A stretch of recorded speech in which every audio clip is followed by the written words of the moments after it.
meet me at the door. Finally, I can see you crystal clear. Go ahead and... Vítajte u dnešných správach. Vítajte. Prepáčte. Takže dneska sme si tu zase pozvali pár učiteľiek. No vlastne iba dve. A Jake nás potom dovedie ku niečomu inému. Takže zatiaľ môžeš ísť. Presuň sa k určitému miestu. Jasné, už idem. Takže ako prvé príde učiteľka dejepisu. Dobrý deň, veľmi nás teší. Tak... Aha, jasné, tie otázky, no. Prečo, látku povedzte. Akú ste sa učili, alebo o čom? Áno. No tak látka je letopočet. Aha. Tak, prečo sa ľudia rozhodli vytvoriť letopočet? Lebo chceli zistiť, kedy sa stali určité udalosti, a v akom poradí sa stali. Aha, tak to ďakujeme za odpoveď. A ešte nám povedzte niečo k tej látke sama. Čo vás napadne?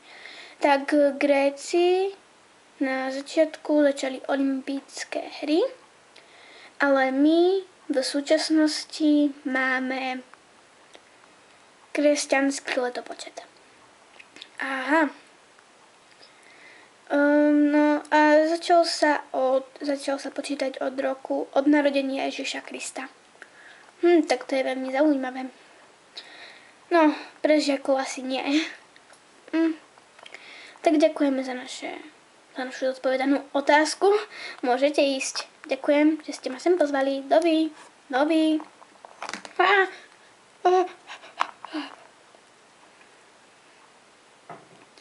Ďalej sme si k nám pozvali učiteľku biológie 5. ročníka základnej školy.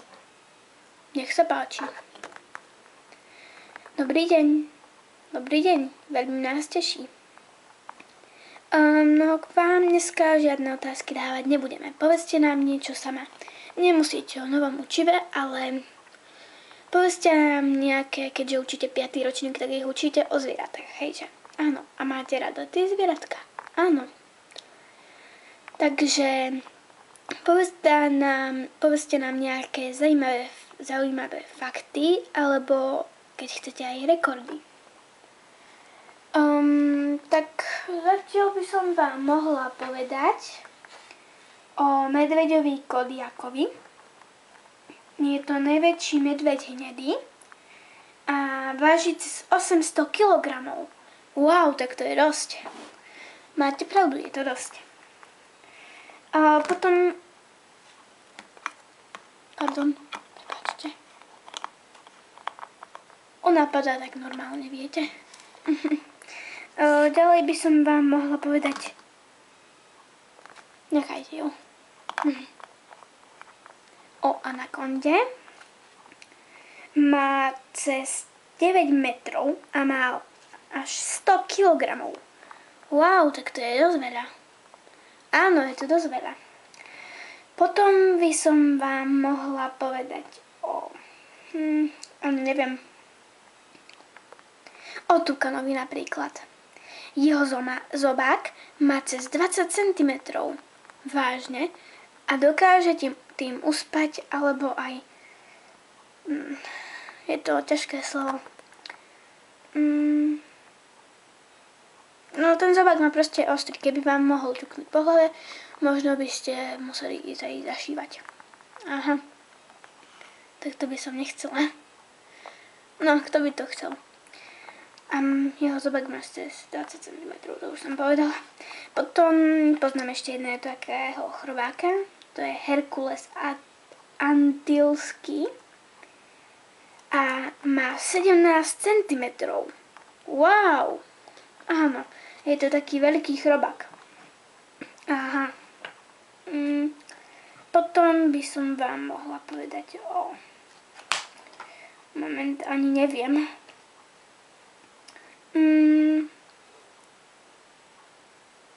O líške polárnej. Rozpráva sa, že má najhustejšiu srst. Potom by som vám mohla povedať rozdiel medzi pštrosím vajcom a slepačím vajcom. Slepačie vajíčko má 80 gramov, také malé. A pštrosie má 1900 gramov. Wow, tak to je dosť. Áno, je to dosť. No a to by bolo už asi všetko. No tak ďakujeme, že ste k nám prišli. Ja ďakujem, že ste ma pozvali. Nemáte za čo. Dovi. No a je to nejako takto. Teraz sa presunieme k ďalšej. Presunieme sa k ďalšiemu. Presunieme sa k Jakeovi. Viac poviem vám o tom. Dobrý deň.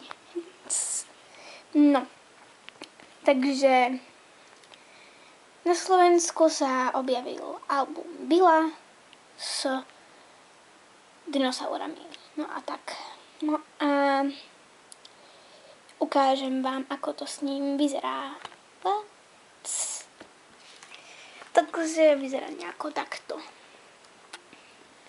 Tunak máme 3D okuliare.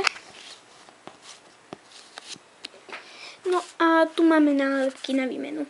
Keby to zbieral ešte niekto zo Slovenska, tak nech zostarajú ľubovne skôršie.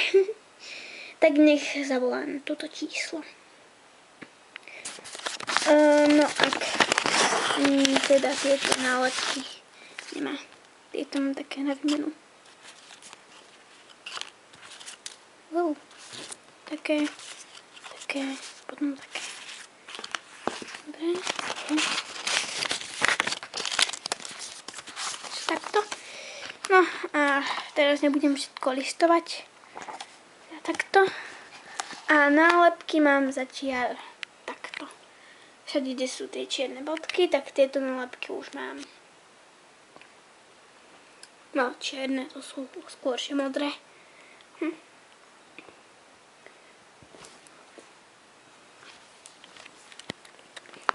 No, a takto nejako vyzerá náš album z Billy. Tak to bude asi všetko. Dávam ti slovo, Brady. Ďakujem, Jake. No tak tieto správy budú posledné správy, takže tým sme už skončili. Tak ahojte, ahoj.